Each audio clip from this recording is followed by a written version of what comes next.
one. Okay. That's that. So, yeah, so I started setting up today real early, about 4:45. And then I opened the chat room about 5:30. So, I'm just kind of milling around. Still trying to figure out the best starting time. So, 4:45 is more than enough time. But, if I wait until like 5:30, which seems reasonable to me, that's when, everything starts acting up. And then it becomes a stress thing. So I don't know. Maybe next week I'll try 5:00. Yeah, my earplugs don't work well with this. I don't know why. Okay. I don't see any messages from Geo, so I guess she's coming. Oh man, did you get a chance to finish the chapter? Yeah. Wasn't that long, really. Yeah. Mm-mm. Okay. No, it wasn't that long. And did you see the agenda? Yeah, I saw the long summary. I didn't read the rest of it. I'm like, okay, are we writing another novel? But I did see the summary. I didn't read the questions yet. Okay. Well, I ran out of time or energy, so I didn't prioritize the questions. I didn't highlight any of them. So, Okay. we'll figure it out. Well, I guess we should go ahead and get started. And Gia will be along in a few minutes. Up here she is. Okay. Oh man, I'm going to start the welcome. Hey Gio. Okay, here we go. Okay. Hey, oh, we have on matching colors. Oh, look, that's nice. Yeah. All three of us, really. Yes, yes. Yeah. Hi, Jill. Hey, Venita, how are you? Good. How are you today? I'm okay. Good. It's Tuesday. We made it to Tuesday. All right. I like that top, Gio. Little is that a print Oh, or are those laces kind of? no, it's a print. It's a like a silk screen. Okay. Yeah, this is just something I picked up on a mad dash through JC Penney's one day. Yeah, I get it. Cute. Nice illusion. Mm-hmm. Yes, yes. Yeah. All So, right. I was just about to share the screen and get us started with the welcome. Um, get my screens together. Okay, good. Welcome everyone to the Global Black Feminist Reading Circle, session 18, the 18th public discussion of a book related to Black people or Black women that we've had going back to 2014. This session started on April 18th. It's almost over. We have one more week.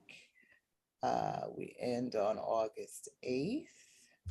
And we meet on Tuesdays at 6 p.m. Eastern Time. You can learn more about the Global Black Feminist Reading Circle on our website, readingchangeslives.wordpress.com, and find us on YouTube and Facebook, Reading Our Story Together. Session 18, our story is The Disordered Cosmos, Journey into Dark Matter, Spacetime, and Dreams Deferred by Chanda Prescod-Weinstein. And tonight is actually the final chapter of the book. There's a postscript, which I figured we could talk about next week and combine it with our, overall reflections on the book and next steps. But tonight we're reading Black Feminist Physics, chapter 14, Black Feminist Physics at the End of the World.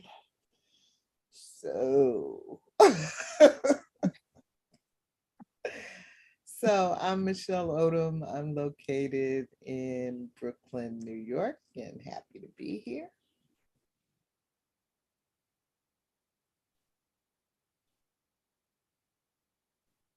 Yay!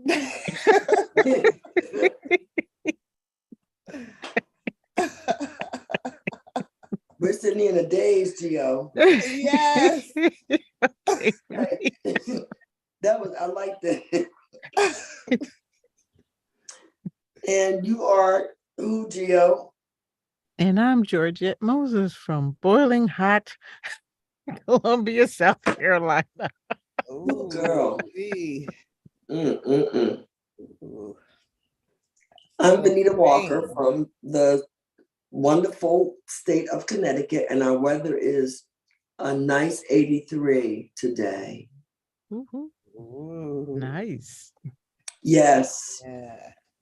Very nice.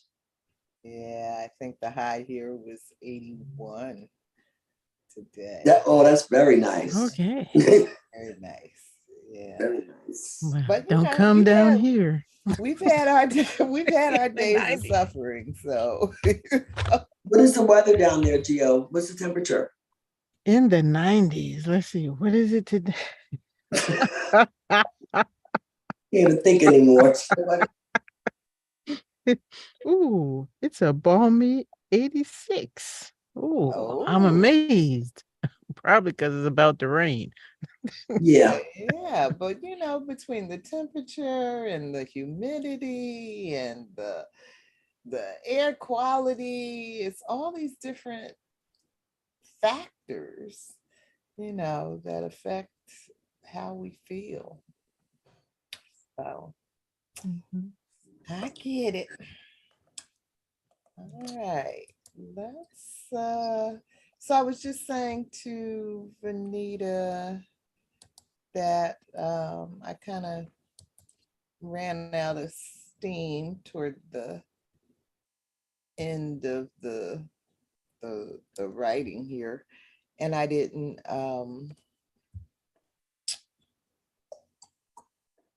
highlight any questions. So so we'll figure it out. But Venita said my summary is long. You poured it all out Well, to the page. it, You it did. it is kind of long, so I guess I'll read it. uh,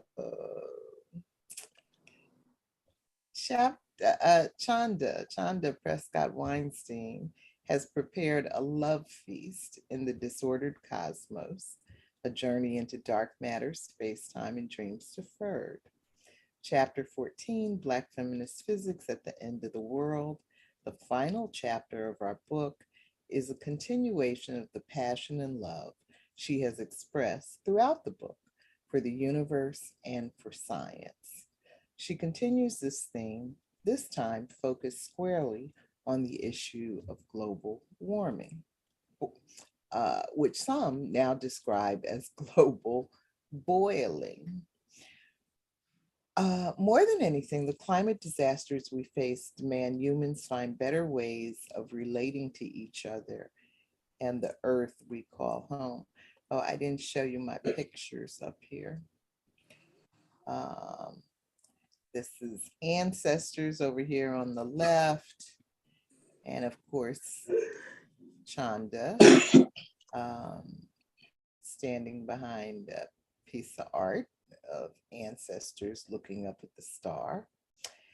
And in the middle, a depiction, I guess, of where we're trying to take our planet. You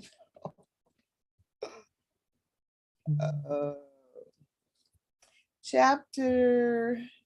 Chapter 14 takes us into the author's vision of how we might find our way to better relations through the models and strategies found in Black and Indigenous cultures.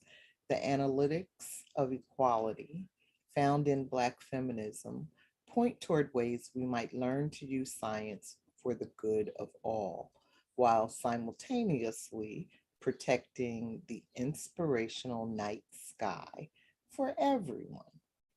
At the same time, current community organizing models point toward ways of forging solidarity to meet the challenges of these times. Additionally, hidden histories of Black women who somehow managed to persist through perilous times offer the potential of lessons in survival yet to be unearthed. We stand at the precipice of ecological catastrophe. The dangerous few, as Chanda calls them, have made choices that endanger Mother Earth and the many species of life she supports. In particular, Elon Musk is exerting a level of power, influence, and manipulation over the nations of the world through his company, SpaceX, and the strategically significant field of satellite internet with little regulation and oversight, out of all proportion to his nature as a single human being. Far beyond blighting the night sky, as discussed in this chapter, the 4,500 Starlink satellites he owns, with plans to have as many as 42,000 satellites, have governments on their knees in search of his favor, including the formerly powerful United States of America, which is believed to be doling out $400 million over 12 months to purchase the services he offers, according to a recent report by the New York Times. We need a vision of a better way of being in the world and being with each other. Science itself needs a better relationship with justice. The power in Blackness can lead the way if we let it, so finds the author. Black feminism offers a flexible analytic framework that moves us away from cultures of inequality, such as that found in physics, where a hierarchical view of humans as masters of the earth skews our view of our actual dependence on nature.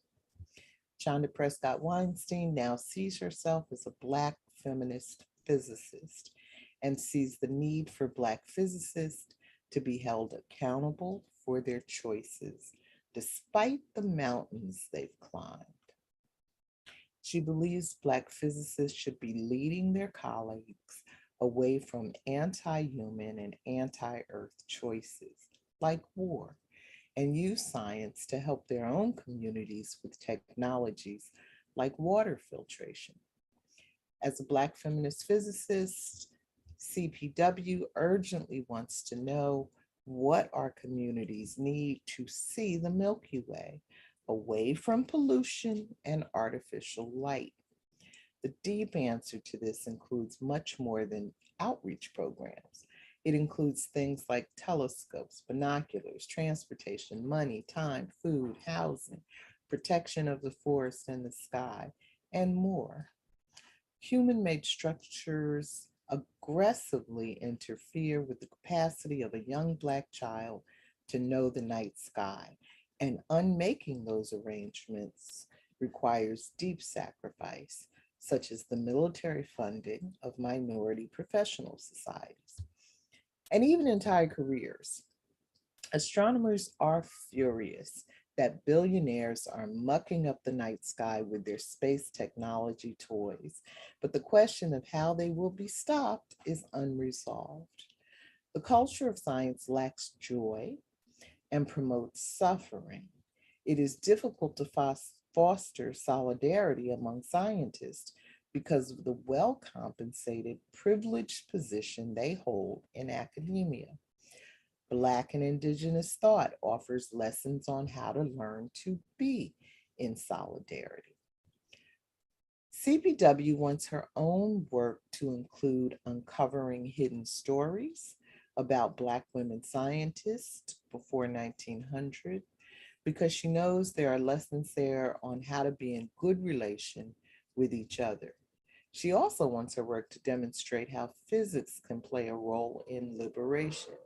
She sees how current organizing efforts are providing new ways of thinking about justice and challenging totalitarianism. She believes science must move beyond talk of ethical conduct and toward anti-colonial action.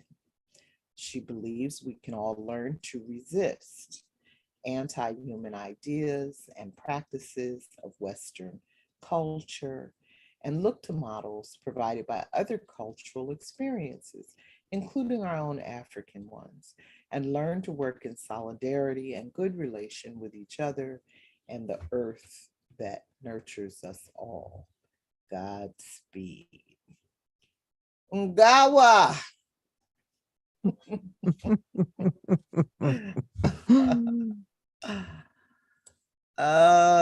So I don't know where to start, Gio. Oh. Well, we can start with question 1. You always say start at the top. All right, go ahead. Take it away. Okay. Every day the ancestors whisper to me, survive, survive, thrive, and take us and all you can with you. As a species, we are not okay, and for the most part, it is not our fault.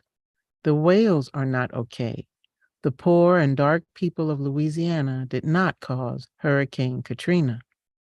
The earth is not okay, and it is due to the work of the dangerous few, finds author Chanda Prescod-Weinstein. Question A. Do you believe the ancestors are whispering messages of survival to you? And if so, what gives you this belief or feeling? Question B. Some challenges like chattel slavery, global warming, and dominance by the dangerous few seem to make many human beings believe they are powerless to do anything to improve our situation. Are humans actually as powerless as some seem to believe we are, or is powerlessness an illusion in your opinion? And question C. Whether it's the ancestors or that equally intangible quality we call survival instinct or something else, Humans have taken on some very big challenges through our time on this planet and somehow managed to survive. Is the problem of global warming or global boiling too big for us? Please explain how you reach your conclusion. Surviving global boiling. That does not sound like fun. It does not.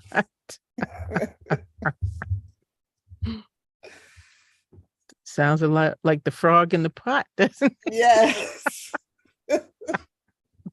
Yes.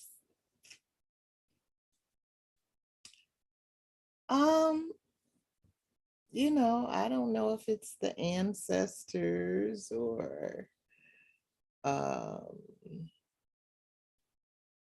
something innate or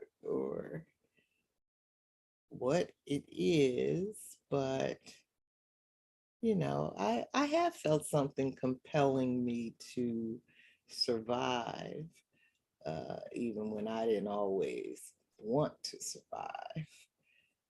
So I've come to believe that yeah, there's something whispering in my ear, even or standing on my shoulder, even though You try to brush him off for. I may try to brush it away. But yeah.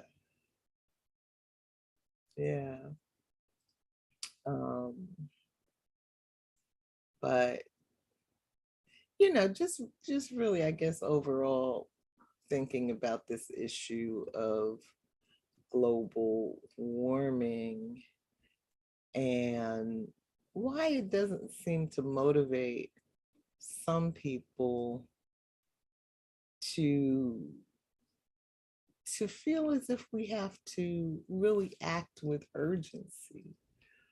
That it just seems to go against the survival instinct.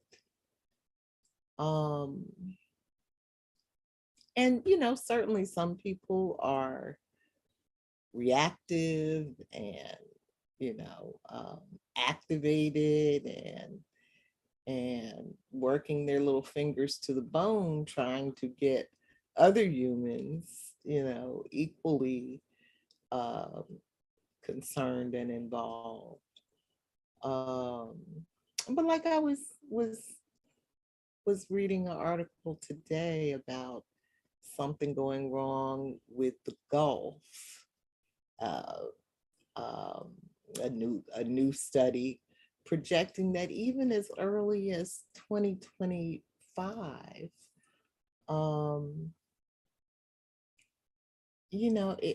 it could be in really bad shape. And so the piece that I was reading was from a media advocacy group. And the point that they were making is, how is it that this is not like, front page news every day? How is it that the media just kind of, acts like we're not in a crisis? Mm-hmm. And we know it's the money, but it's just crazy. I don't get it.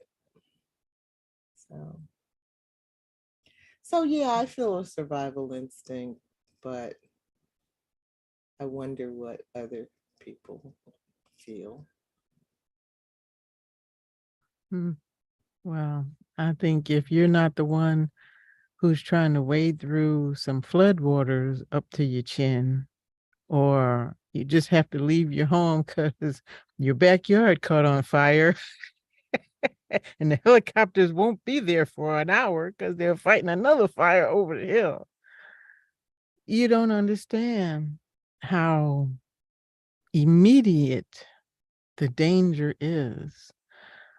I remember when, there was a big brouhaha out west about the Colorado River drying up. Still.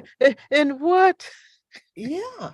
what, what scenario does this tiny trickle way up here, starting way up here, and not making it down here to all these, these winery your grape farms and avocado farms and Right, almond farms. Not, you don't get it, people. There's just one river, okay? right, And right. and yet, and you And create a that's whole. draining fast. Oh my goodness, yes. And you create a whole, a city in the middle of a desert. And where you think you're getting your water from? Okay. You Right, you get you look, if they come out with an ordinance that says I gotta have rocks in my front yard, I'm moving. Okay. You don't yeah, have enough water for me to wash my personals besides right, one in the right, grass. That's not a place for me. right. But people are just like, oh, that's them over there.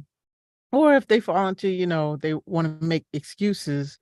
Oh, it's political, oh, well, that's a republic, that's a red state, I don't need to care. Or, oh, that's a liberal state, I don't need to care. Yes, you do, because the tornado don't stop at the border. Okay. Mhm, The mhm. tornado gonna hit Louisiana as well as Georgia and swing on up the coast if it wants to. Just like Right. hurricanes and everything else that's happening. I mean, I have been watching some videos, this YouTube channel called China Observer, and they've got some serious problems going over there.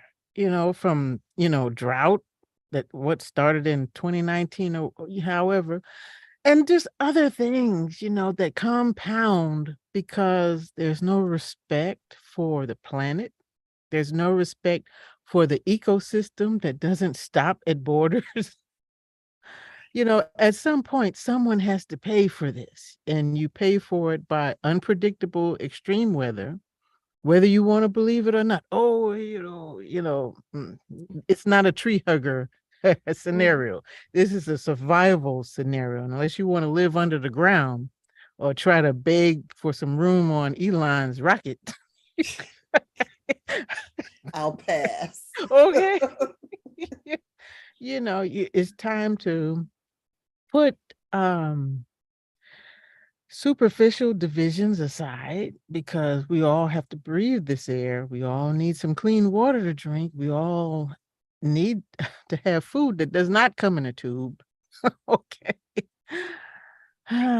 So, you know, prioritizing the survival of the entire planet over some people's financial or social situations should be paramount. I mean, we complain about the following, and I don't know what any of them are called anymore. Generations X, Y, Z, element of P. I don't know what.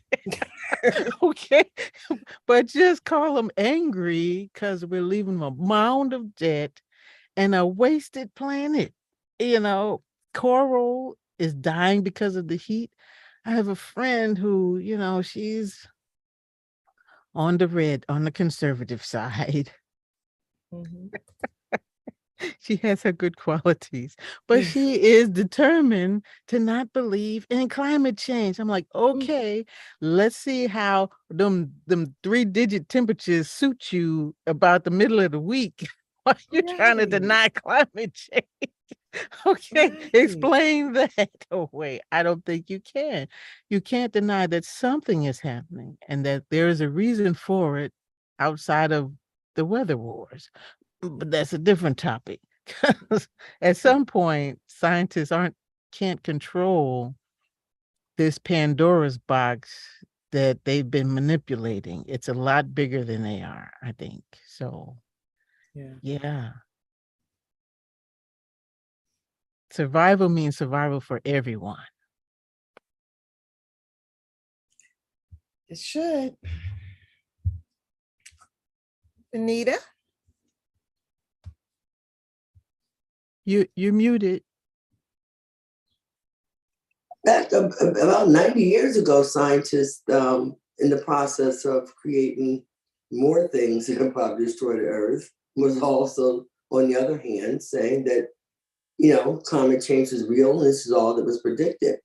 Fossil fuels, at one point, we had coal heating our homes. I remember I didn't heat my home, but I remember my grandmother's house when a cold man would come by and open up the thing, the Yeah, outside. the cold shoot. Mm-hmm. Yeah, and they had to shoot, and the basement was only for the cold. We have entertainment, it's Mm-hmm. beautiful and everything. And nope, you didn't go down there. It was for cold. And then they started to move to gas.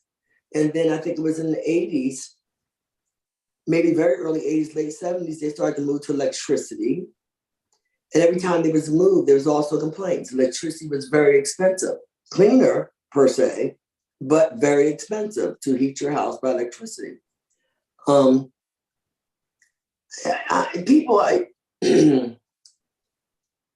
Everybody again lives in their own little world. We live in a world together, but they all live in their own worlds, and they can convince themselves of anything. It depends on what side of the fence they're looking from.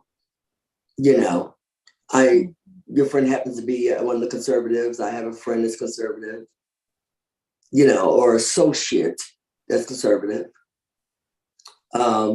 She just told me the other day, she voted for Donald Trump because, things were better then for her. She's not racist. I didn't even hear all that. What I saw was I had more money in my pocket. My 401k plan was looking better, and I'm standing there with my mouth open. But again, it just goes to show you everyone lives in their own little world. Her and I are able to exchange, have conversations, healthy conversations. But, and we talk about climate change. And she's like, well, the climate's always been changing. I said, that's true. That's exactly what I'm saying. It's changing at such a fast pace due to fossil fuels and how we're fracking the earth, and how we're going on, Indian reservations, putting down these oil pipes, and all kinds of things are happening. Yeah, you're right. And it's just, again, unless we have solidarity, it can't happen. And capitalism has divided our thinking, along with the gaslighting and everything else. Like the news media, they tell one story. Mm-hmm. They don't want to talk about these type of important things. And people really don't, a lot of people don't want to hear it. Yeah. Mm-hmm. They just don't want to hear it, but it's happening. My friend, we have a Carlton's cousin, he talked to her a couple of days ago. She's in Arizona. It's 110 degrees. 110 degrees. You can't even touch the handle of your car. You get 30-degree burns. The hospitals the emergency room is jumping. One guy was running to his car and slipped and fell on the asphalt, 2 seconds in the hospital, and burnt out the skin off his leg. That's how hot it is. Oh my goodness. Yes, the cactuses usually able to survive high temperatures by storing all the fluid within their trunk. The cactuses are dying because they need a cool-off period. And we're not getting a cool-off period. So in the deserts like Nevada and Arizona and all the desert areas, California, the cactuses are actually dying. You can see huge cactuses that were always, people assumed that they could withstand all the heat, and have up until now. But they have to have a cooling process. And they're not getting the cooling process in order to survive. Mm-hmm. So they're putting out and they're storing, but they're putting out, but there's no cooling process happening. So we're in some serious trouble. If you can kill a cactus in the desert, yeah. What else do you need to know? Yeah. But that's actually happening. I saw pictures and I was shocked. I'd never seen anything like it in my life. A cactus is dying, or they're dying in the desert. You see their trunks are shriveling up. It's like a cactus you may have at home, a domestic cactus in your house that you don't want to overwater because it's like dry conditions. But if you just leave it be with no water for 4 months, you're going to see that it started to dry up. That's when I saw huge cactuses in the desert, in Arizona, in Nevada. Yeah. So even people see it visually, they're denying it. How could you? Yeah. Was the Grand Canyon 130 degrees a couple months ago? Yeah. Yeah, down. Get it. All So, right. So I had said I might not do an agenda this week. well, And, that's what you said, but you did a and book. We don't believe you when you say. Did We you really say don't. that? I don't remember hearing that, but okay. You just said If you said, you said it. last week because she had a few questions. I don't know. I'm kind of Oh. winding down, and then she throws out a novel, an entire novel. We love you though, but this is a novel from a person that didn't know what they was going to do. I'm just winding down. When were you winding down? All right. After next week. Okay. That's the last week. Don't even try, Michelle. We're so done with you. We don't pay you any mind when you say things. Where we got? All I wanted to do was find out if there were any questions or points that you guys thought about in reading this that you wanted us to talk about for a minute. You thought about all of them. That's why we have a novel. Let's pick a question because you thought of them all. Any question we have is here. Oh, geez. Gio. You're just too good, Michelle. That's what I'm saying. I mean, do you have any questions? Well, let's see. No. We'll just choose. You thought of everything that I would have thought of. It's right here in front of me. So everything is here that I would have thought of. Oh my goodness. All right, let's see what else there is. Share agenda. Oh, What?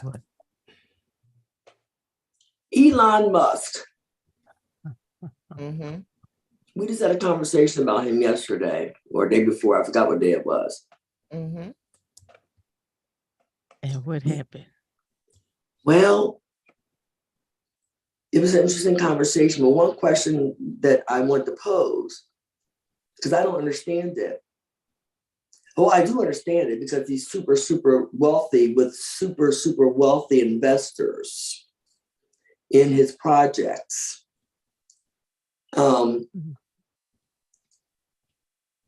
They charge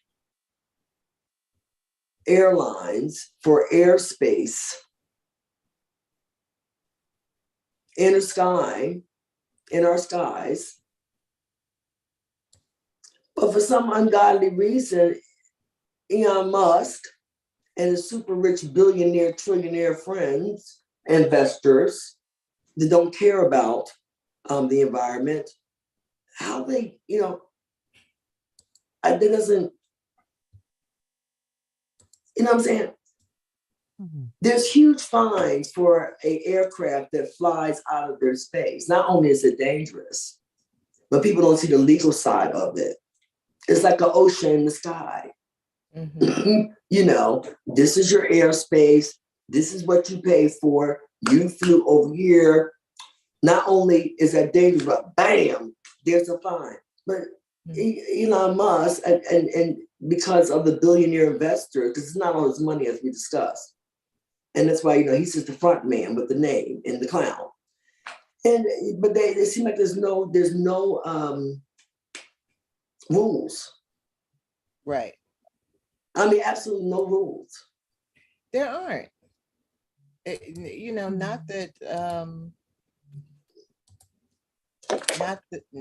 that billionaires have to follow.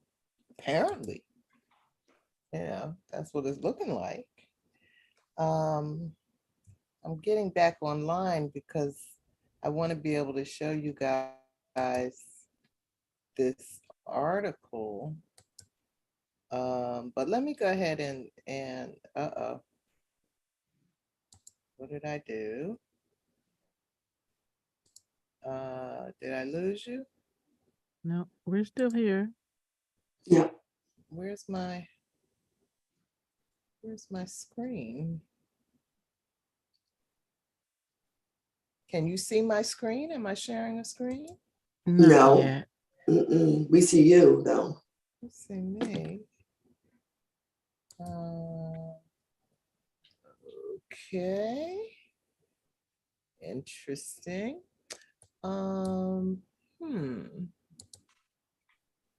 Okay. All right. I think I got it.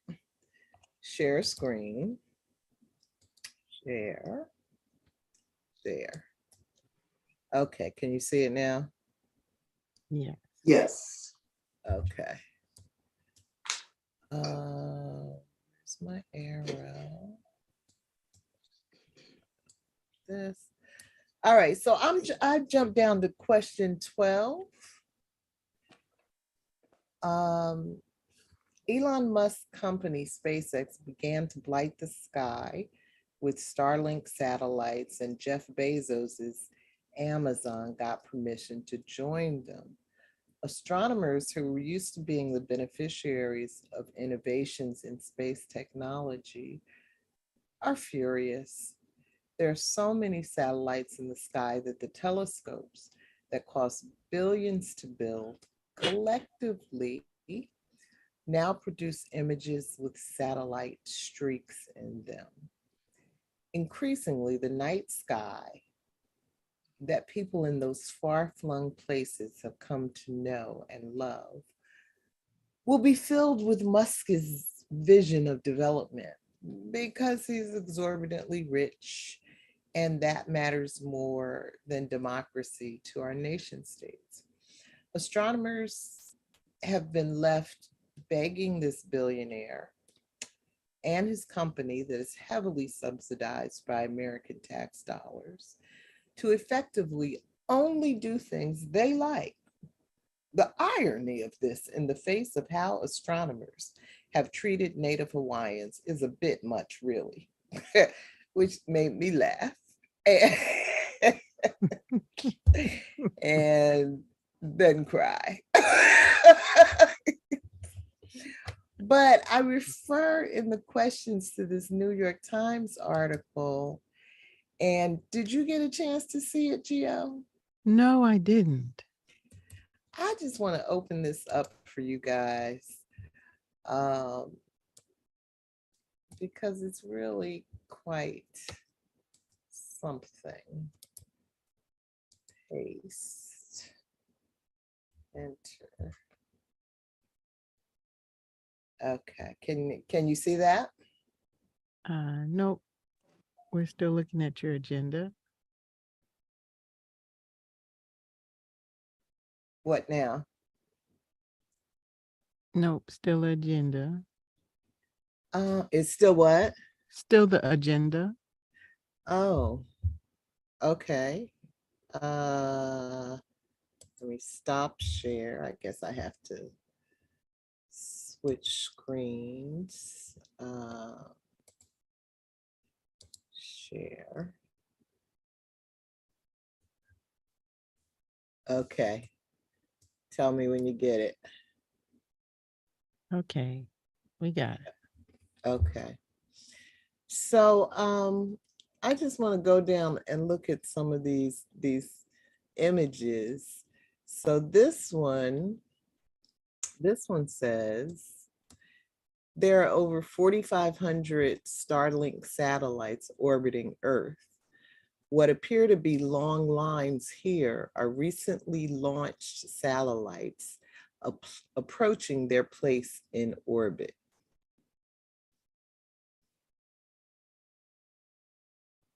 Wow.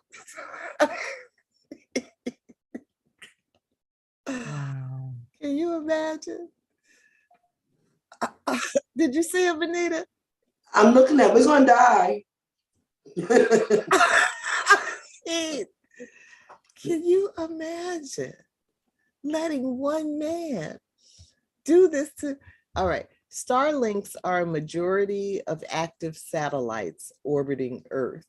Starlink satellites operate approximately 300 miles above Earth in what is known as low Earth orbit. That's more than 60 times closer than traditional satellite internet services that operate at higher altitudes in geosynchronous orbit. So this is low Earth.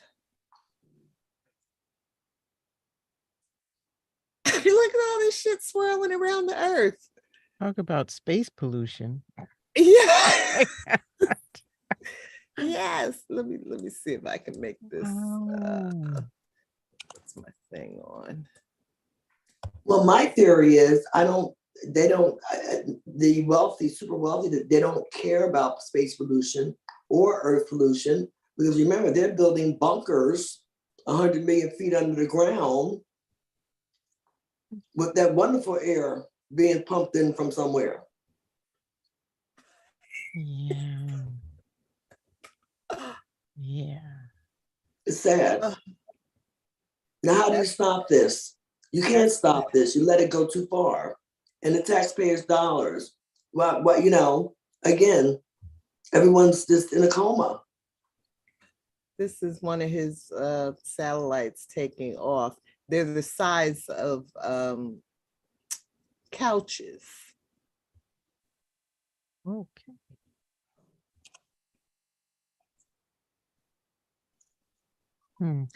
Let's see. This animation shows how the satellite network expanded with each launch over 4 years. Launches happen nearly every week, and about 60 satellites are released into orbit each time.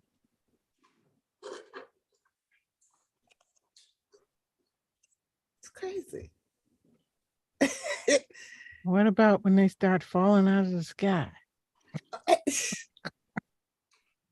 Those are probably those things that people think are UFOs. These satellites falling out of the sky. Right. And these pictures of Ukraine are here because why? They wouldn't have any access to internet were they not getting it from Elon's service, after Russia knocked out their system.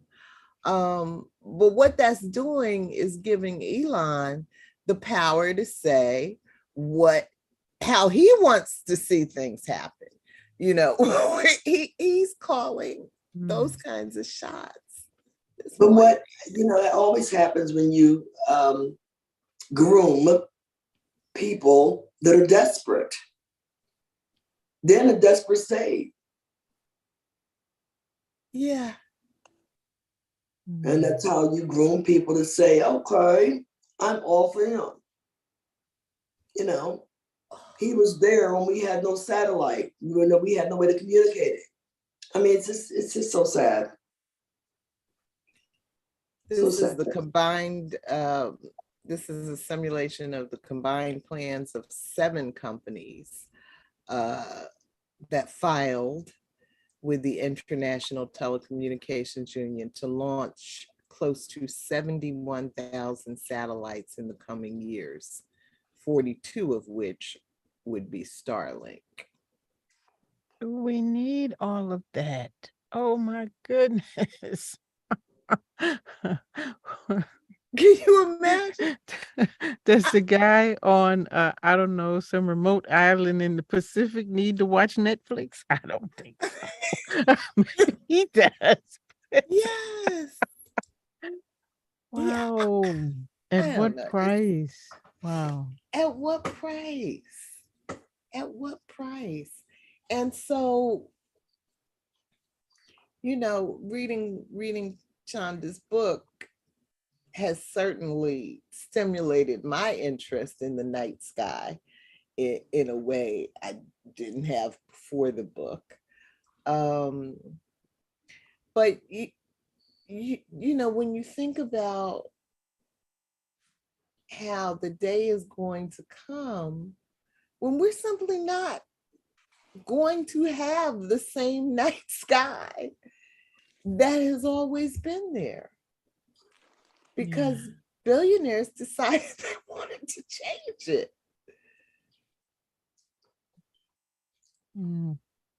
It's stunning. But we saw it coming. I mean, the trillionaires and billionaires have gotten so much out of hand that I believe, and because we have so many other stimuli now, if we didn't stop them 30 years ago, 20 years ago, and those are the folks that are also writing the laws that allows them to do what they want to do. Even with solidarity, where do we go from here? We've let them go way too far. Well, I can't buy that. Well, I mean, no, I'm not saying it can't be stopped. I'm just trying to find a solution. The fact is, we did allow them, we sat back as a whole and allowed them to do a lot of things. Yeah. So I'm just saying that, you know. But allow is the key word to me. And that which you allow, you can disallow. You know, but I believe it's all about what we believe. That this is true. You know, and the more we hammer the message into our head that nothing can be done, then there's no reason to try. There's no reason to do anything if your genuine belief is that nothing can be done. So I think it's vitally important that instead of telling ourselves there's nothing that can be done, we ask ourselves, what are we going to do? One of the songs I put into the agenda that just came to me today was Jill Scott's Getting in the Way of what you're getting in the way of what I'm feeling. You better back down before you get smacked down. You better chill. And she, of course, is talking about some male, female, or female, female. She's talking to another woman. You better back down before you get smacked down. And all my life, I've heard humans, you know, when you're talking about their love interest, they're ready to smack down. They're all tough then, you know. But when you're talking about somebody like Elon Musk, I don't hear anybody, including the United States, saying to him, you better back down before you get smacked down. You know, and so that's why I'm pushing us to consider who, and this is one of the posts that I write, I think it's called On Taming Scientists and Billionaires. You know, who exactly are we as human beings that we're okay with this? You know, we're tough enough to beat up on our wife. We're tough enough to smack down our girlfriend because she was shaking a tail feather at our man. But we can let this white man change the earth, change the universe, and nobody got nothing to say? No, they don't. I've asked that question. I don't understand that. You know, everyone sits around and complains about what, you know, the everything that's happening in their lives. But I don't see all these folks that are complaining on a daily, and we are the majority. The minority is the majority. Marching up there to Washington, D.C. or any place else, saying, no, enough is enough. Or everybody collectively get together and say, okay, I'm going to stop buying crap for 48 hours. I mean, it's as easy as not pushing a button. You don't have to be out there. It doesn't have to jeopardize your career and your money. And you still won't see people do simple things like, I am not going to buy any crap for 2 days, period. Whatever I have to eat, if it's peanut butter and jelly left over, that's what I'm going to do. Yeah, I agree. And that, you know, but that's why I can't, you know, buy the idea that nothing can be done. I can accept that we just refuse to do what could be done. But there are things that can be done. This is one man. He should be running for his fucking life. Well, it's been that way in kingdoms. You have the king and the queen. You have the knights and the pawns. And the rest of the poor peasants are the majority. But yet, the king and the queen amass all the wealth. They decide who's going to eat, who's going to sleep, who's going to live, who's going to die, who's going to wash their behind. Because what we believe matters. And if we genuinely believe that one person or one couple is entitled just right to that much power, then yeah, they have the power. But they're not controlling what we believe. You know, we've got to figure out how to control our own beliefs.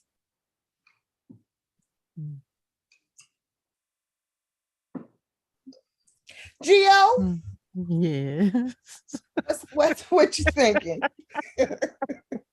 Well, you know, I'm just thinking historically about figures and relationships between the public sector and the government.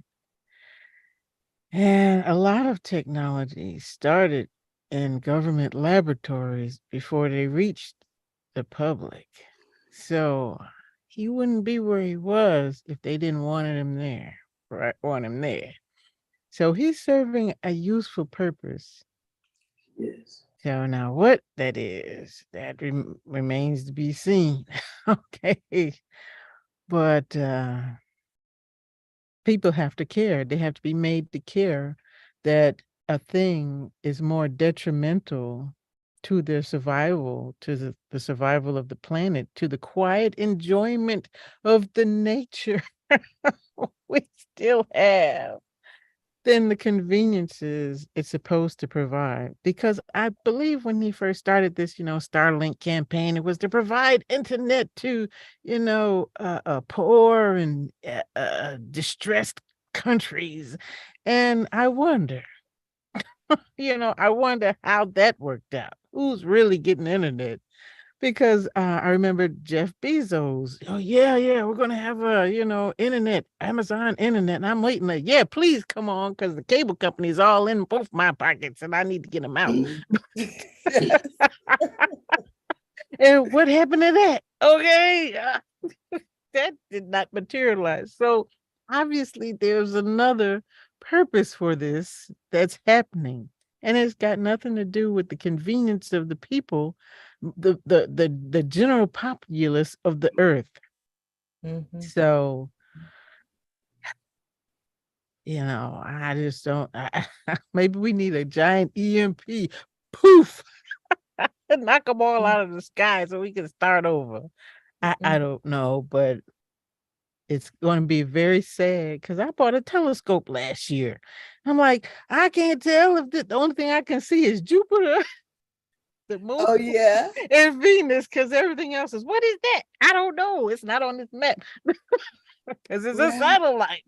Oh wow! I've been motivated to buy one. Reading this book, I've been thinking about it. Yeah, you should, so you can see some stuff before it's gone. Before it's gone. There has to be something sinister going on, because we don't even have people, citizens of this country, that have internet in rural areas. Yes. So there has to be something sinister going on. What the hell are we worrying about the country for? And we don't even have people right here. Children can't learn. During COVID, there was no internet in so many parts of this country to the children, the ones that even had access or we could provide them with computers. There were companies and corporations and private organizations, PTAs, that was not a problem. They didn't have access to internet. So this tells you right there there's something sinister going on. What I'm saying? It's not about the people. It's nothing to do with the people. It's I agree. It's something, because fiber optics is much faster than stuff going through the air. Certainly. So what are they doing? Okay. I just switched to fiber optics, and it certainly is. It's easier. It's wonderful, actually, but and less expensive. Well, I'm waiting for them to come to my street. Me too. They need to come on.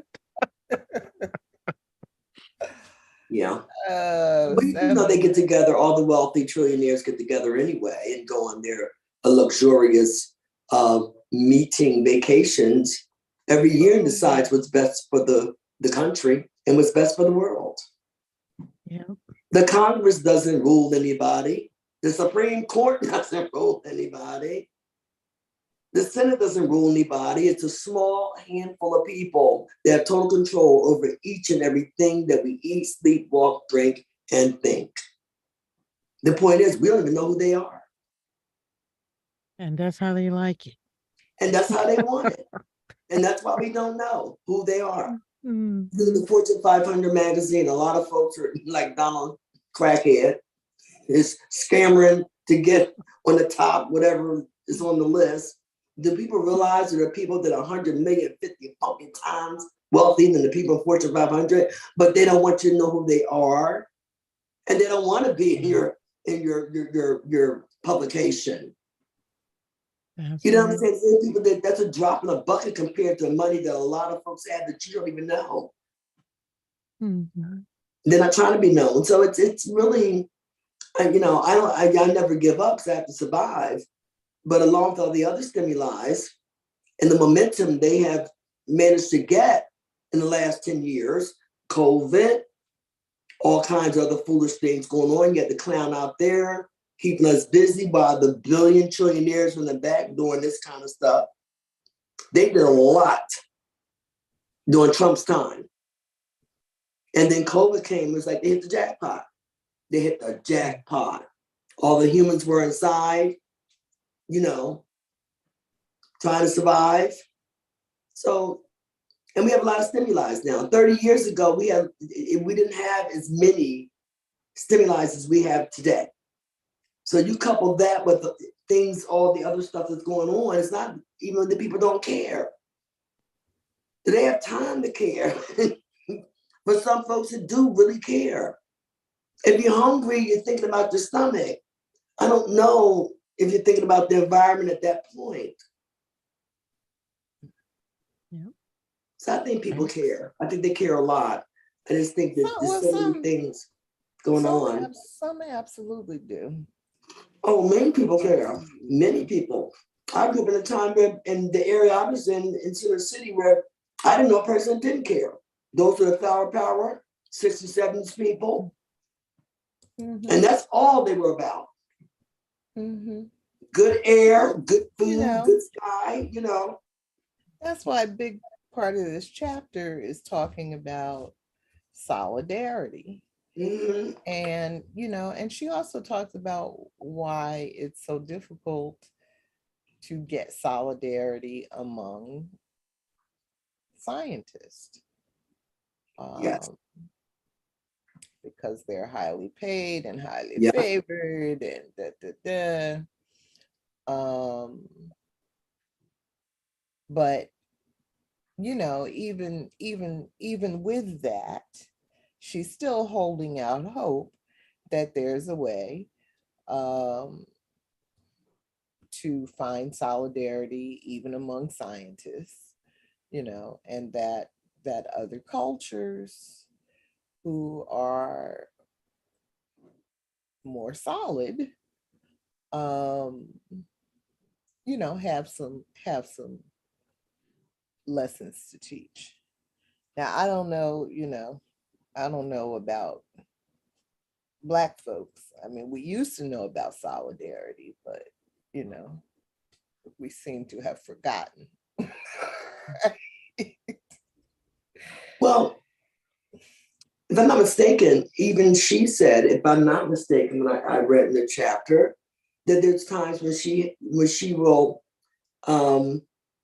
extend her voice, and there are times when she won't extend her voice. Mm-hmm. It depends on the sacrifice that you want to make when you extend your voice. And even she does not always extend her voice. So, right, but the example that she used of that was that she doesn't speak up a lot about the military funding Right. But I'm that just saying, it depends on minority the person. professional organizations accept. Right. But It she put depends. them on blast in this book. Yeah, but I was just saying that to say it depends on what that person personally thinks they have to lose and or what they want to extend their voice to. Right. There's so many things you can extend your voice to. Right. So even the voices that are big, that we want them to expend their voices so they can be heard. That might not be what they want to extend their voice to. Doesn't mean they don't have solidarity. They may have solidarity over here, extending their voice to something else. So that's why I made that comment. You know, nobody's calling anybody a punk ass. I'm just saying that everyone has their own agenda and their voices may be extended, but it may not be extended to the cause of being able to walk outside and breathe and not have the, sky fall, stars start falling out the sky, And then now I guess we all have different priorities, but everyone's, and that's what she was saying, and we have to find a way to bring those people also to have, to stimulate their interests, whereas they may have their baby over here, but why don't you just come over here for a minute, Right. That's pretty much, and I think that can be done. I don't know what it takes. Children in the city can't breathe at all. Emphysema, asthma, all kinds of breathing ailments. Nobody seems to care. You know what I'm saying? What does it take? And I think that's why she's looking for solidarity among scientists, because of the kind of work that they do, because of the kinds of technologies, how their skills lend themselves to problem solving. And so while I think it's important, that all of us play a role in supporting capitalism, I agree with what I think I see her saying between the lines, that certain fields play a larger role than others in creating these technologies of death.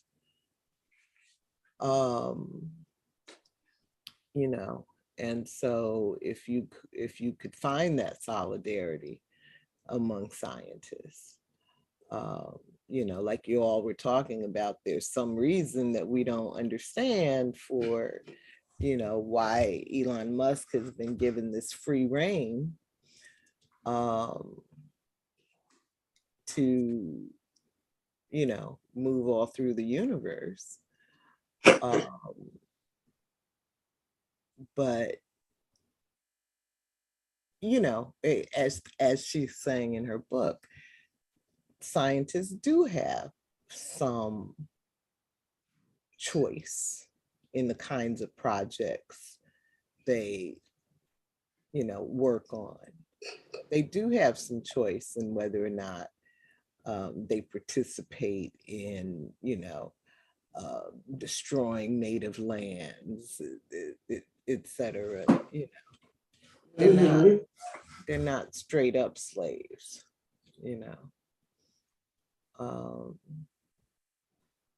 So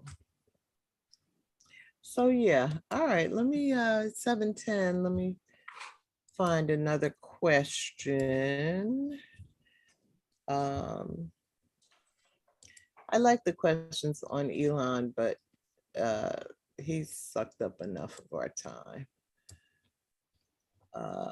One of the questions was, what sacrifice would be involved in telling Elon Musk to fuck off?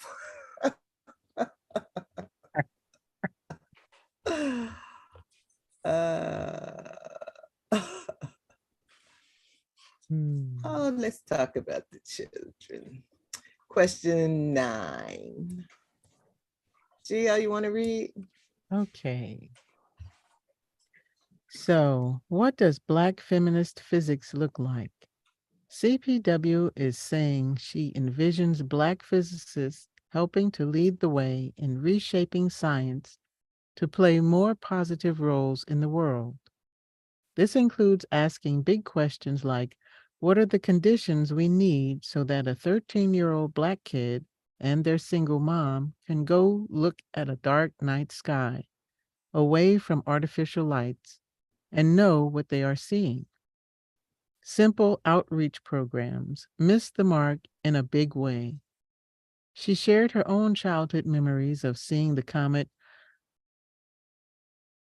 Uh, Yakutaki sounds good. okay, from Joshua Tree National Park and the Milky Way from Sequoia National Forest.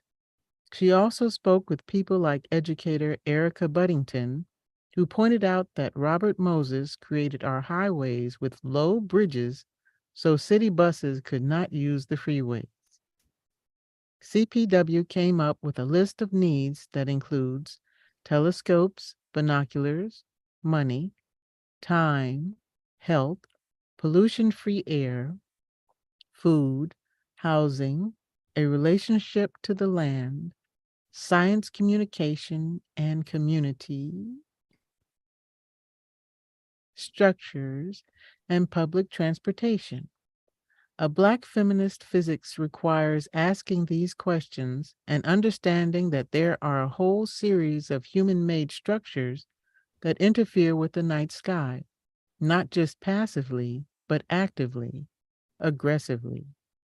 And question A, what would you add to the list of things Black children need to see and appreciate the night sky, if anything? Question B, what are some of the human-made structures that aggressively interfere with Black children knowing the night sky? And C, outreach programs that don't ensure Black children are fed and housed are like offering to help a man up by his bootstraps when he has no boots. If such programs are not effective at opening doors to the sciences for Black children, what function do they serve? Hmm. Well, I can tell you about C. It looks good on a business plan. It looks good on paper, On a resume. on a resume. Yeah. Yeah. That seems to be what it's about. That's Anything to add to Chanda's list of what Black children need to be able to see the night sky away from artificial lights? Well, they're going to need Elon to get the hell out of the sky. okay.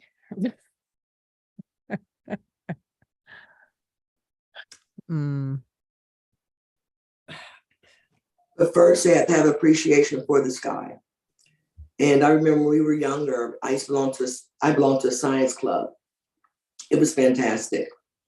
And I would get books every month in the mail with all kinds of experiments, telling you about the planets that we knew about, all kinds of on-hand projects. I remember just going outside and stargazing and having my telescope and stargazing. You know, these are also activities that don't cost most parents anything, even if you don't have a telescope. You know, just to take your children out at night and sit in the back of your car or get out on a bridge or just a random walk or ride and, you know, talk about the sky. I mean, they don't know. They can't be stimulated unless we stimulate them. Mm-hmm. And again, it's cheap entertainment. Instead of sitting them down in front of a game to be your babysitter, why don't you just take them for a walk, take them for a ride, you know, and all the time, you know, and stop and say, look at this. And that's what I remember happening when I was a child. Mm-hmm. You know, it was just like my mom having a membership to the YWCA. Because in the YWCA, the membership, they had family memberships. It wasn't very expensive. I lived in the city, and that's when it was a family type place. And they had that big Olympic-sized indoor pool. I used to night swim in the winter. Well, she did it so I could sleep all the night because I was a little hyped up. But we night swimmed in the winter 2 or 3 times a week all year long. They had tennis courts there, all kinds of activities. You know, we didn't have much money, but we were busy people.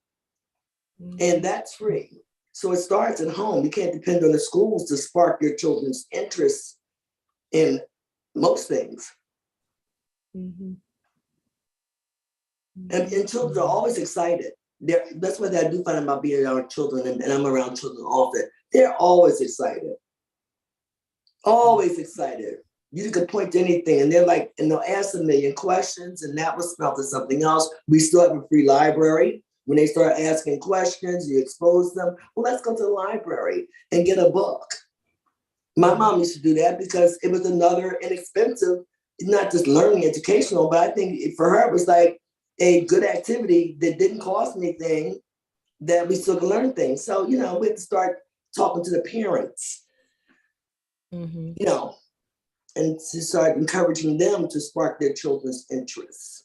And that doesn't take a lot of time either. Even if you're working 50 hours a week, walk outside in the front stoop, you know. So I think it's where it starts.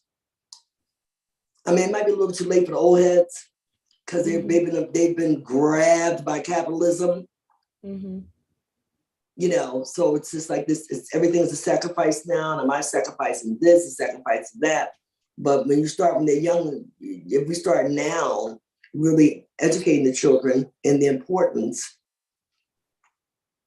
of that knowledge, not just, you know, so they can enter the science field, so they can also use their creativeness to figure out how they're going to tackle this problem. Because it's not going to really be dead before it's tackled. So we have to really get them prepared. So they'll put humans first. They'll put humans before they put capitalism.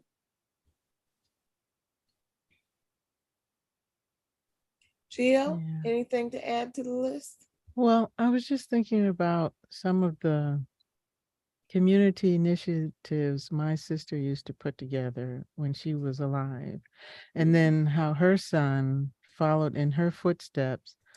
And one of the underlying the structure of whatever program is put together is targeted to the specific community, and it has wraparound services. It always has wraparound services, and that's what always makes it a success. And so if you're going to introduce, you know, a science, and I hate outreach. I hate the term outreach because it means that someone's, you know, in desperation, when what you're doing is providing an opportunity for enrichment. You know, the words we use are very important. You don't want, you know, the children or their parents or their guardians thinking that this is a handout. It's not a handout. It's an opportunity to explore.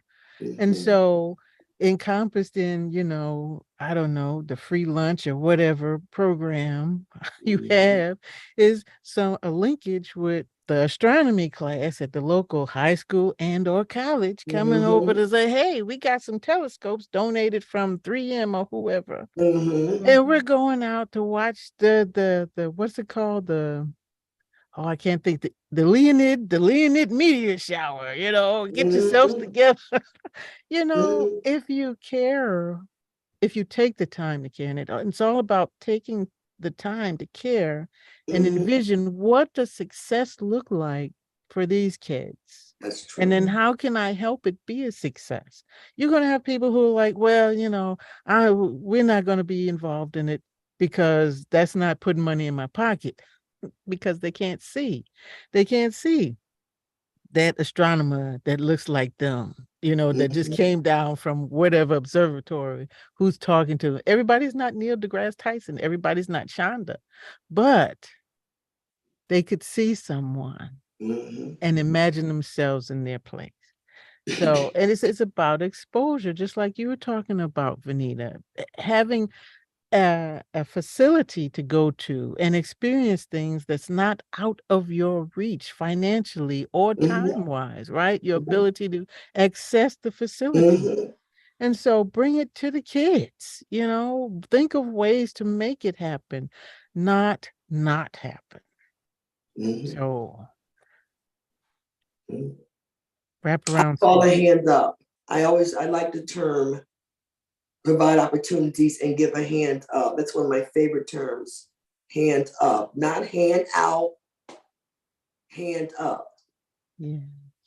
You know, just extend your hands to someone, at any given time. Children, that's why I love children so much. They excite me because they're always excited about Mm-hmm. everything.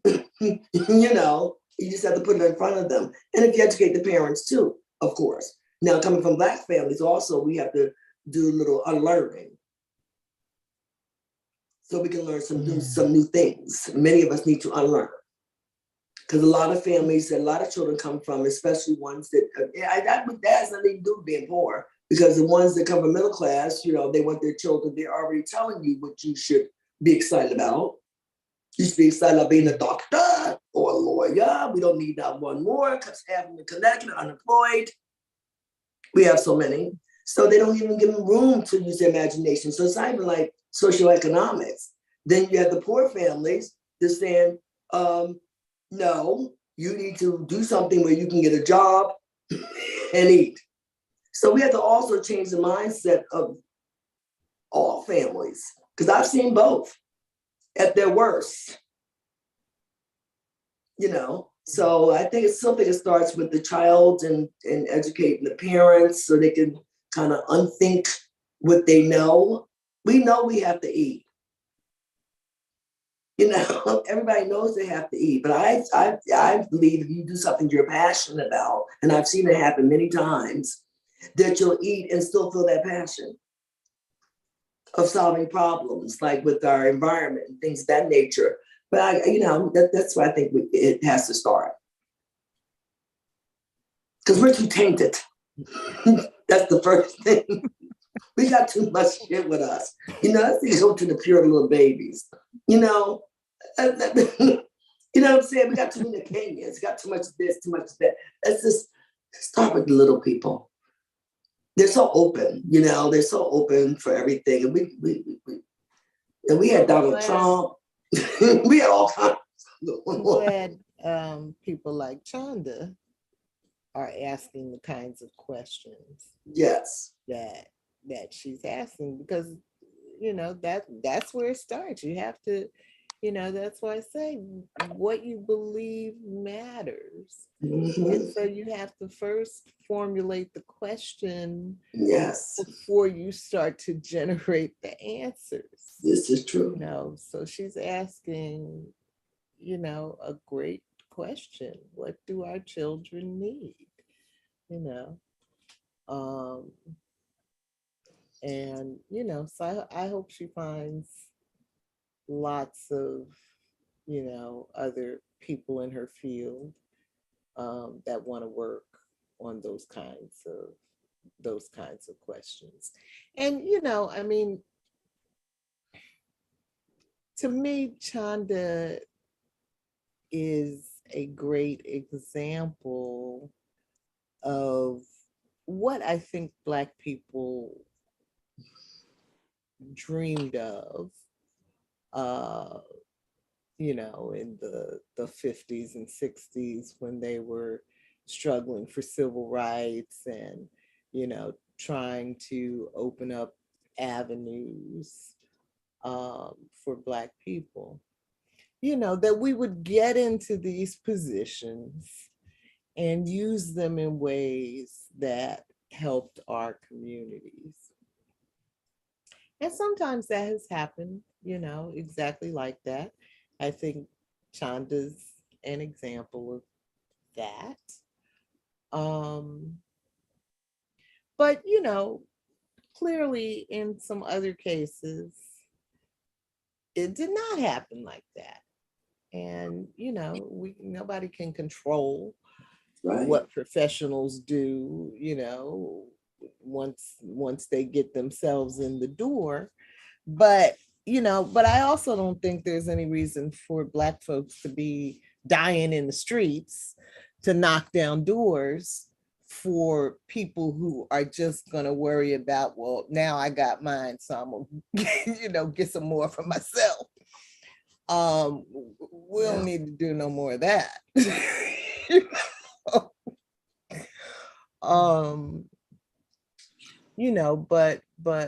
But Chanda is trying to figure out how to use her position and her skills to benefit the community. Ultimately, though, I don't really believe that it is the professional class that's going to save us.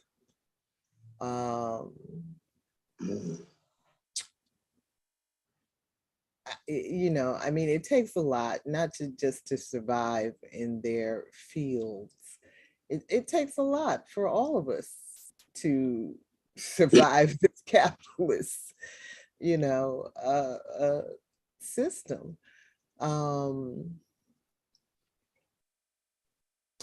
But just like she's talking about how scientists are the most highly paid of the academics,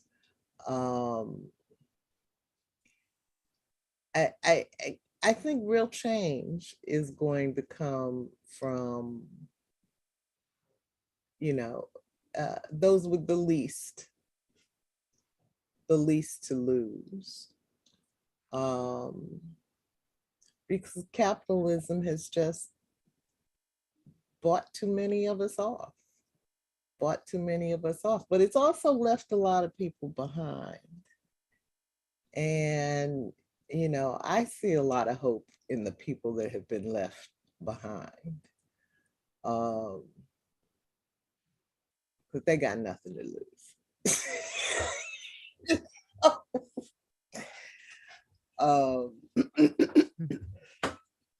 But I'm glad, there are people like Chanda in the world doing what they can from their location. Because we need all of it. We need all of it.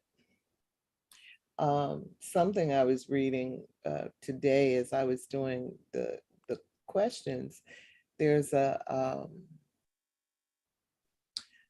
Cornell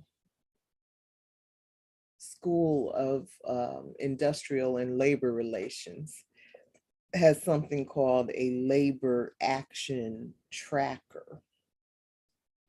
And according to its tracker, there have been 210, I believe was the number, 210 labor strikes, actual strikes, this year in the United States. And I know you're rolling your eyes, Georgette, because no matter how diligently you watch the news, you would never know. That's right. Not unless it interrupted some kind of capitalist activity like UPS. Yes. Oh, yeah. Which is what UPS, was talking about. And they've reached a tentative agreement. The union members are going to be voting on it throughout August, up until August 22nd, I think. So that's when we'll really know if they're going to go on strike or not. But I think the company understands at this point, the workers ain't fooling around with them this time. They mean business. Yes, and they have public sentiment. Talk about somebody boiling in a bread truck, trying to get them your Amazon orders here. And they have a large membership. Yes. they've got about 340,000, in their union. So, but so there are a lot of other, obviously the logistics work that UPS workers do is essential to the functioning of the economy. But there are a lot of other smaller industries, less essential, like, some Starbucks workers have been on Poor Starbucks. So underappreciated, the baristas there. And skilled technicians. Yeah, they tried to strike, and and the company has just been, look, we'll shut down that location. No, right. Well, it's very important, the non-union employees, that the unions are the ones that set the scale for the non-unions. See, the non-union employers depend heavily, really, on the unions to set that pay scale. Because then the competition comes, and it's always that way. It's been that way since I've been in the working world. Then the non-union companies have to be competitive, and they have to raise their scale. So it's important, if you're not in the union, to support the union. I would never cross a picket line. On any certainly, nothing you got that I need. If those UPS people want to strike for the next year, fine with me. I don't need nothing. I'm serious, because that's the way I was raised. Even if you weren't in the union, I can walk to the store. I would just, buy less, walk to the store, get what they have. I'm done. Right. But the non-union workers really do need the union workers. You need them. So you need to sit your ass back and walk across that line and give them all the support that you can. Take them some water when they be out there in front of Stop and Shop. The union out there striking. I do. It's like, and I don't think people understand that they set the tone also for you and what you're going to get paid and the benefits you're going to have. Because in order for the non-union shops to stay competitive, they have to raise your salaries. They have to adjust your benefits. So it behooves people to say, you go UPS, okay, you need to strike. Right. And so, I just wanted to make the point that there are actually a lot of companies and a lot of industries that are dealing with strike situations. Of course. Right now. So you're right, Venita. If you see something, on the street, try to support it. Yes. But you just will never hear about it on the news unless it's something like UPS that reverberates in the way that they do. Well, I have to keep it hush too, because a lot of times you have to go as far as the news. It also depends on what corporations, some large and some small, especially the larger ones that aren't UPS or maybe in that particular business industry. As soon as you start saying strike, they listen right away. They don't need all that bullshit. They don't need all that going on. It's like, all right, come on now. What you say you want? Right. Quite a few of the strikes have been like one-day strikes. Yeah, and some of them haven't been strikes at all. They've been a threat to strike. They don't want that PR that's talked about. See, people, unless you're out there, people don't really understand the reason that people are striking. Do you know how much benefits cost? Medical benefits. If you're paying for them, your employer may pay a portion of it, but $200 something a week comes out of your paycheck just for your medical care, times that 4. Yes. Okay. So people, unless you are in that position, and most people that work at RA, they don't have any medical care because there's no kind of retirement. The money you save in your 401k and your personal account or investments is your retirement. We paying for benefits. Benefits are expensive. And then you got a huge deductible. So once you have the benefits, it's only for catastrophic reasons, because you can't meet that $5,000, $10,000 deductible a year to pay for a doctor's office visit. So yes, you'll see a lot more strikes because people at their breaking point. They're at their breaking point. You don't have enough money to even bring home because you got to have those benefits for catastrophic reasons that are really expensive. And then on top of it, you can't pay your bills. So you're going to see more strikes. You're going to see more people holding out too. And they start Or what? you're going to see more companies holding out. And that's another reason why small companies are having problems. They can't afford to provide those benefits. You know, not all the time they don't want to. They can afford restaurants, profit margin this big. A lot of small other companies, the profit margin is this big. Most small businesses, the profit margin is very, very small. Mm-hmm. You know, so it's just a lot going on. It's going to get up with interest rate going up to try to slow the economy. A lot of things going to come to a screeching halt by the end of this year. It's just going to, you know, it's a perfect storm. It's not going to work out very well. So you don't have to worry about calling and order stuff from UPS. You ain't going to have no money. Well, Amazon's not letting their workers unionize, so. No, that is a plantation. And I just read an article about them today, how they had their fresh food, big monster stores they want to open up. Mm-hmm. They forced because the shopping plaza saw that guaranteed money and didn't have to worry like they with other retail stores that are smaller. They start to run the other stores out, Barnes and Noble, to make space for the big Amazon. And then Amazon turned around and said, put their brakes on it. Well, we kind of changed up. No, I'm not telling you funny. I'm serious. No, I understand because I see a lot of these empty strip malls around here. I'm like, what happened? They moved for Amazon because they figured that was that guaranteed rent. And all of a sudden, Amazon put a brake on and said, well, I think we changed our mind about that. I don't think we'll do very well in the food business as well as we thought we were going to do. So that's not going to be a good investment. Meanwhile, you ran the other business, the Barnes and Nobles and smaller business out of your plaza because you saw that green was guaranteed and the boy just turned around and said, bam, we changed our mind. There ain't nothing you can do. Because he can afford to pay out any contract that you might have wrote. Any deposit he gave you, he don't even feel it. But meanwhile, the other businesses are out. This is what's happening. Amazon is actually destroying a lot of things around us. Whole Foods, they took over Whole Foods. Because Whole Foods was actually the elitist grocery store. You know, you have to charge them more for that apple to make them feel better about themselves. It's just automatic, you know?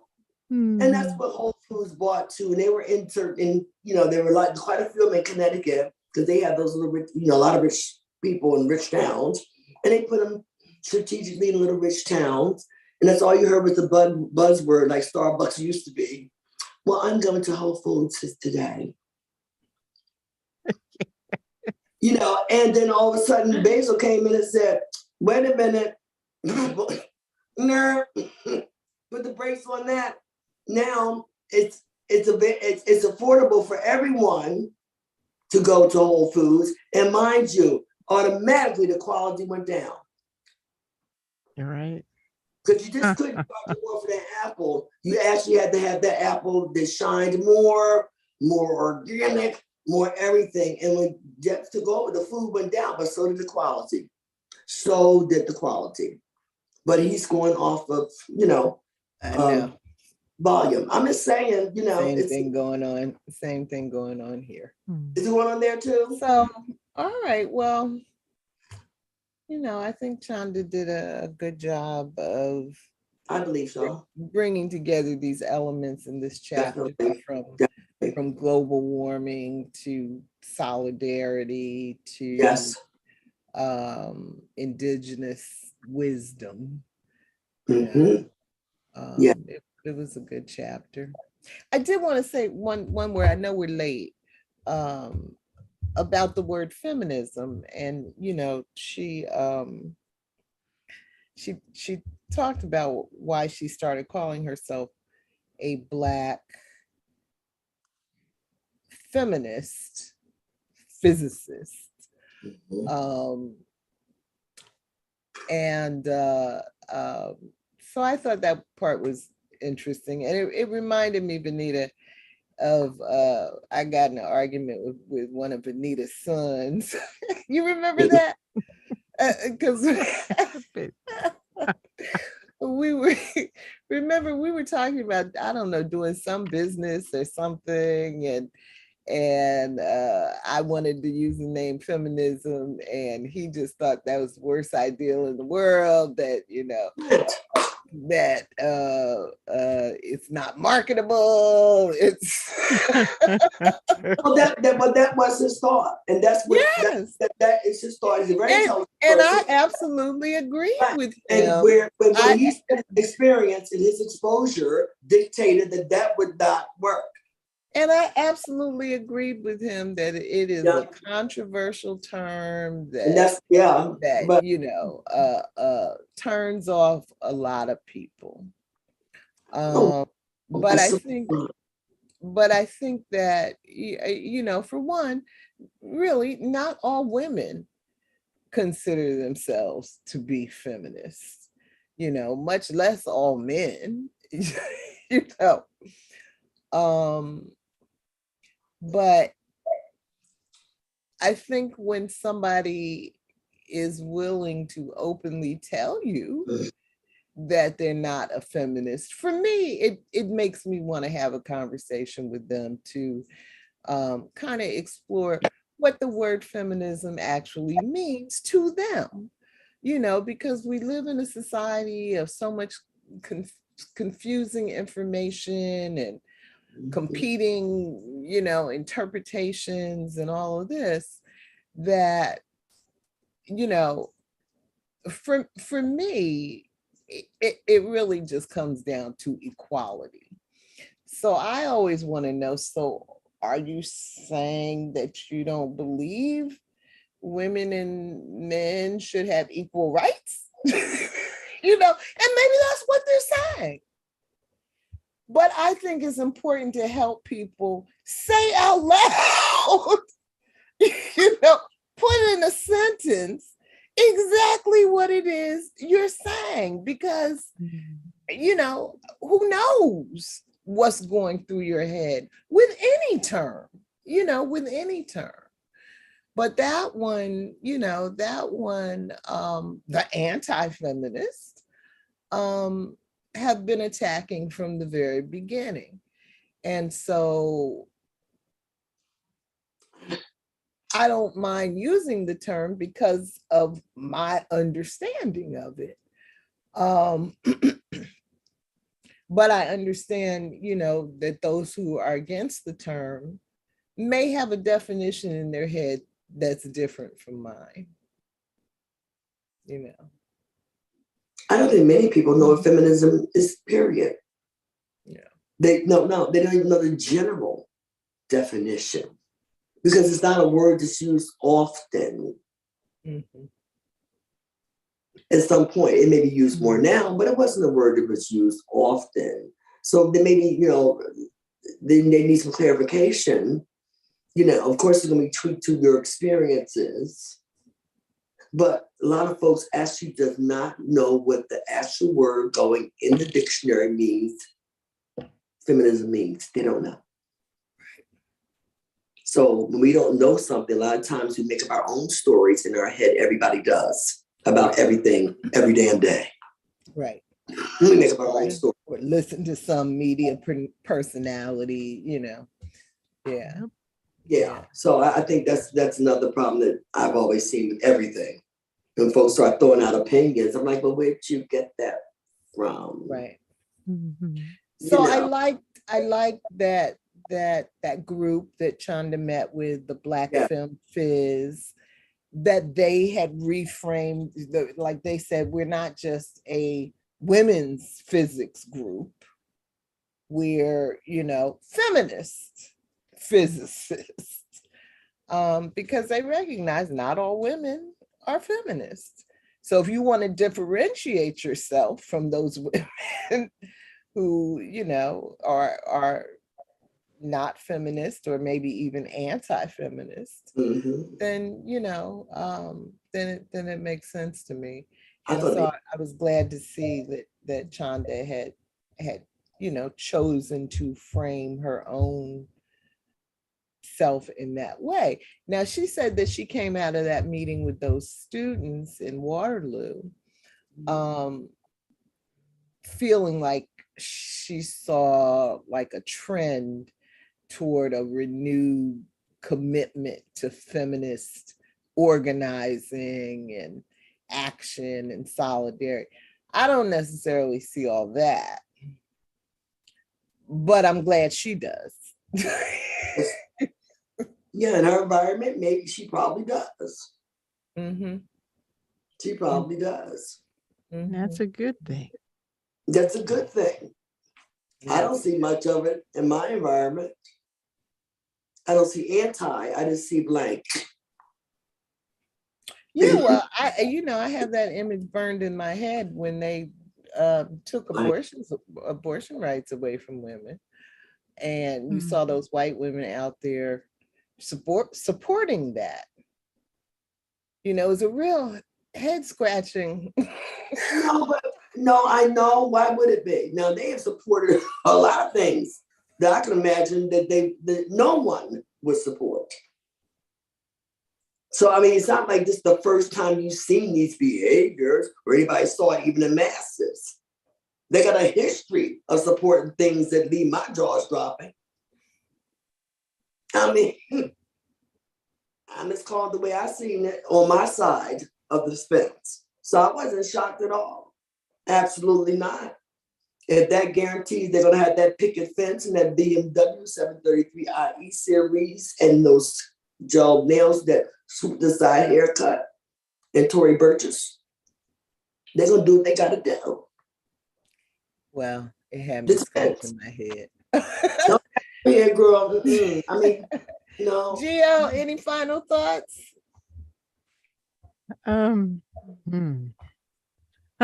Well, not so much about this chapter, but I'm looking forward to going through her musical playlist and see what you guys think about the songs that she had.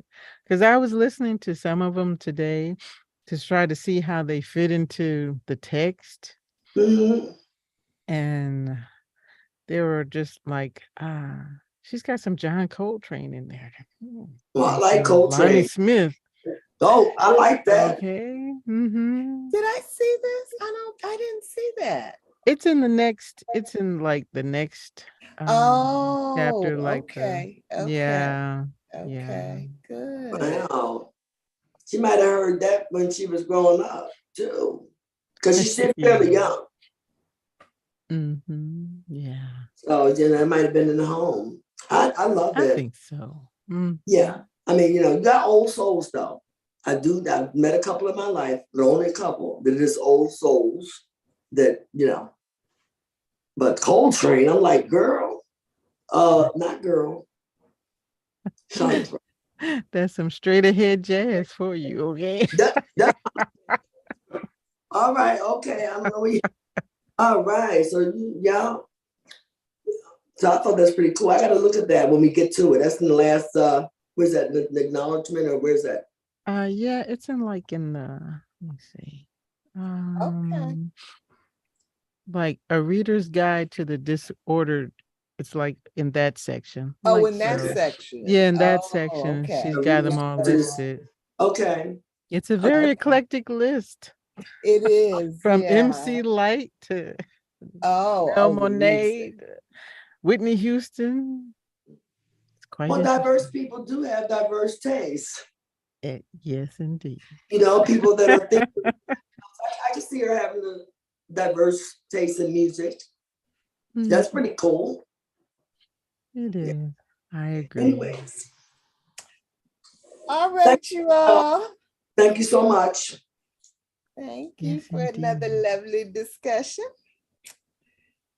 And I will see you next week for our last discussion on the disordered cosmos.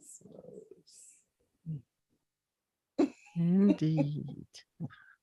Good night. Good night. Have a good week, ladies. See you next week. Michelle. Stay cool, Gio. I'm gonna try. Okay, bye-bye. Bye.